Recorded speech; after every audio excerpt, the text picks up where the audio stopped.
зөгнөлт миний сувг тавтай морил лайк, subscribe дарж сайхан сэтгэл үлдээж намайг дэмжсэн та бүхэндээ чин сэтгэлээсээ баярлалаа. 5 сарын астрологийн зурхайг нар сар мандалд ордороо сонсоорой. За ингээд 5 сарын 1-ээс 6 сарын 7-ны хүртэл сугар гараг Нумын ордны 5 дугаар гэр дээр гарч байна. Энэ үеэс сугар гараг Нумын ордынханд гэр бүл, үр хүүхэд, амьдралаас авах таашаал, сайн сайхан, баяр баясгалан мэдрэхэд нөлөөлөх нь байна. За зарим нэг уран бүтээлчдийн хувьд магадгүй өөрийн уран бүтээлийг өндрөөр үнэлүүлж, худалдан борлуулах, зарим нэг нь магадгүй үр хүүхэдтэй гадагшаа гарах, аялах, за хүүхдүүдтэй бэлэг авч өгөх, баярлуулах. Зарим Нумын ордныхны хувьд магадгүй найз нөхөд гэр бүлийнхнийхээ баярт мөчийг хуваалцах, хамтдаа тэмдэглэх, ер нь амьдралаас мэдрэх таашаал, сайн сайхан, баяр баясгалан мэдрүүлэхэд сугар гараг ихээхэн нөлөөлөх болно.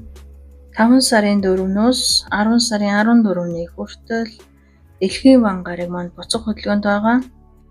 Нумын ордныхны хувьд 3 дугаар гэр дээр гарч байна. За 3 дугаар гэр бол хөршийн холбоо, найз нөхдийн холбоо, таны тойрон хүрээлэл, харилцдаг эргэн тойрны хүмүүс, ажлын хамт олон гэх мэтчлэн хүмүүсийн харилцааг илэрхийлдэг. Магадгүй энэ үеэр зарим нэг нь хамаатнаас ойр тойрны хүмүүстэй туслах, тэдэндээ дэмжлэг үзүүлэх, эсвэл тэр хүмүүстэй холбоотой ямар нэгэн ажил үйл хийх. Магадгүй энэ хугацаанд зарим нэг нь одоогийн байгаа газраас өөр тийшээ шилжин суурших, ажиллахаар явах, ямар нэгэн чухал зүйл хийхээр холын орныг зорих ч гэдэг юм. Тэр хугацаанд нэг 5 сарын 4-өөс 10 сарын 14-ний хүртэл байх газар нь удаан байх хугацаанд ч гэдэг юм. Эсвэл зарим нэгнийх нь хувьд магадгүй энэ хугацаанд хөдөө орон нутагт ч юм ажиллаж байсан бол одоо 5 сарын 4-өөс 10 сарын 14-ний хооронд ямар ч хөдөлгөөн хийхгүй нэг газараа тогтворч сууршилтай ажиллаж амьдран ч гэдэг юм. Зарим нэгнийх нь хувьд магадгүй сургалт судалгаа, семинар, курст хамрагдажсэн бол одоо дуусгах ч гэдэг юм. Эсвэргээр зарим нэгнийх нь хувьд 5 сарын 4-өөс 10 сарын 14-ний хүртэл шинээр сургалт судалгаа, магадгүй мэргэжил дэвшлүүлэх ч гэдэг юм. За оюутан сурагчдын хувьд шинэ хичээл энэ хугацаанд сонгож үзэх ч гэдэг юм. Зарим нэгнийх нь хувьд магадгүй шинээр ямар нэгэн группт гишүүнчлэл үүсгэх, за ямар нэгэн таны эргэн тойронд хүмүүсийн харилцаа холбоог илэрхийлж байгаа ийм гэр дээр гарсан учраас энэ нэг бол эсвэргээрээ, нэг бол эндээс шин зүйл эхлээд энэ нь 10 сарын 14-ний хүртэл үргэлжлэх юм. 5 сарын 10-наас 5 сарын 26-ны хүртэл бод гараг үхрийн ордод орж байгаа. За энэ үеэр Нумын ордныхны ажил мэргэжил одоо өдөр тутмын үйл ажиллагаанд нөлөөлөл гарч магадгүй. За зарим нэгнийх нь хувьд туслахтай болох, зарим нэгнийх нь хувьд одоогийн ажиллаж байгаа багт шин дэмжлэг гарч ирэх. Магадгүй зарим нэг нь ажлаа эхэлж хүүхэд тасрагчтай болох, гэрийн үйлчлэгчтэй болох. Зарим нэг Нумын ордныхны хувьд гэртээ ч юм уу, оффистой ч юм уу засвар үйлчлэгээ хийх. Зарим нэг нь гэрийн тэжээвэр амьтдаа эмнэлэгт үзүүлэх, тарилга тариагийг хийлгэх, анхаарал халамж тавих ч гэдэг юм. Ерөнхийдөө өдөр тутмын үйл ажиллагаан дээр нэлээх их нөлөөлнө.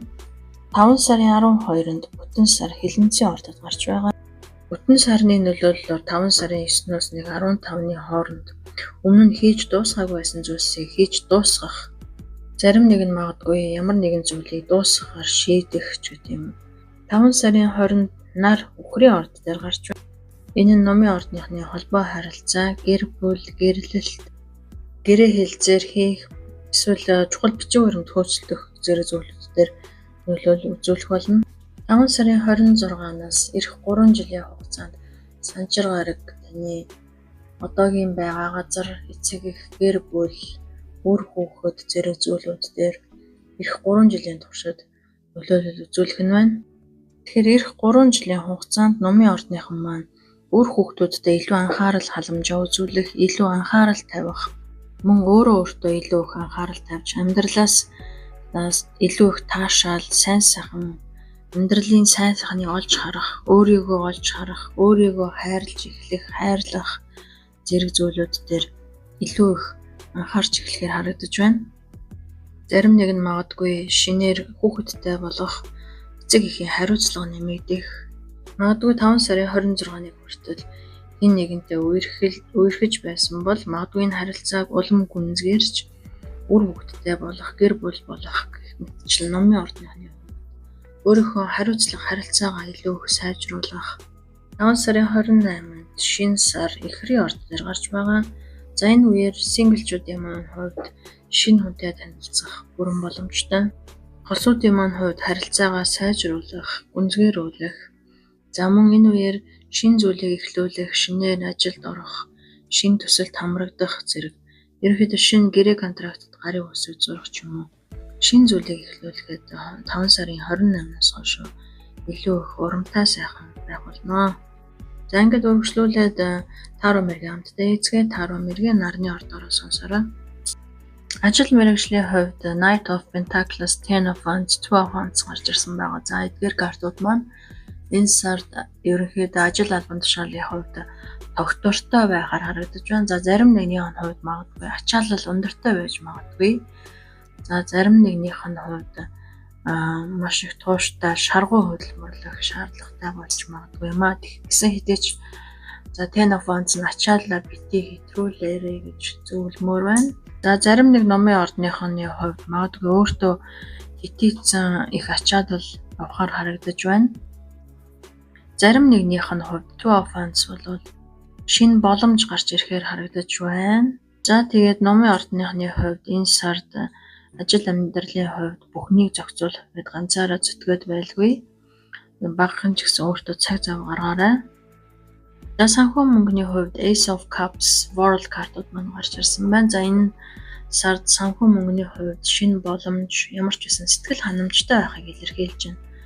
За тэгэхээр ямар ч байсан танд орж ирсэн боломжуудыг атгаад авах хэрэгтэй. За зарим нэгнийх нь хувьд сайхан боломж гарч ирнэ. За зарим нэгнийх нь хувьд одоогийн хийж байгаа ажил төрлөөс сэтгэл ханамжтай, цалин мөнгө хүртээмжтэй боломж дүүрэн байхаар харагдаж байна. За World бол зарим нэгнийх нь хувьд нэгийнх нь том шинэ эхлэл байгааг харуулж байна.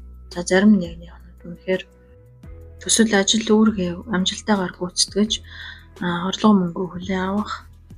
За зарим нэг нь магадгүй гадна дотны хүмүүстэй холбоо тогтоож олон улсад магадгүй өөрийн хийж бүтээсэн бүтээлээ гаргах, төсөл эхлүүлэх, за гадны компанитай хамтарч ажиллах ч гэдэг юм уу. Ийм сайхан зүйлүүд тохиож болохыг бас харуулж байна. Хайр дурлал харилцаа холбооны хувьд Four of Cups, King of Cups гарч ирсэн нь за хайр дурлалын хувьд баг зэрэг урам хугаралт, сэтгэл дундуур байдал за тохиож магадгүй ийм зүйлс. Four of Cups бол сэтгэл гонсоох, сэтгэлийн хөдлөлийг бас илэрхийлдэг. Зарим нэг тохиолдолд бас сэтгэл хөдлөлөө дарах нь илүү чухал баг.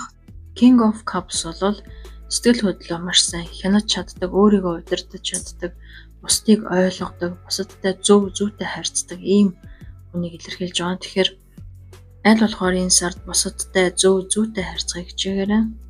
Сэтгэл зүйн хувьд King of Swords гарч ирсэн байна. За энэ нь магадгүй таны хувьд аливаа асуудлыг маш бодиттой, логик, ухаалгаар шийдвэрлэх хэрэгтэй гэдгийг зөвлөж байна. Аливаа зүйлийг бодитоор харж, өөрийн дотоод хүнтэйгээ ярилцаж, өөрийн бодож тунгааснаар үнэхээр зүйтэй зүйлийг хийх, сэтгэл хөдлөлөө сайн удирдах. За энэ сард миний хийсэн мэргээр ерөнхийдөө энэ сард нэлээд ачаалалтай байж магадгүй юм шиг харагдаж байна. За санхүү мөнгөний хувьд бол боломжийн хангалуун сайхан байна. За хайр дурлал сэтгэл хөдлөлийн хувьд өөрийн сэтгэл хөдлөлийг дарж илүү ухаалгаар бодитоор хандаарай гэж зөвлөмөр байна. За ингээд дараагийн дугаар хүртэл түр баяртай номын ордонд амжилт хүсье.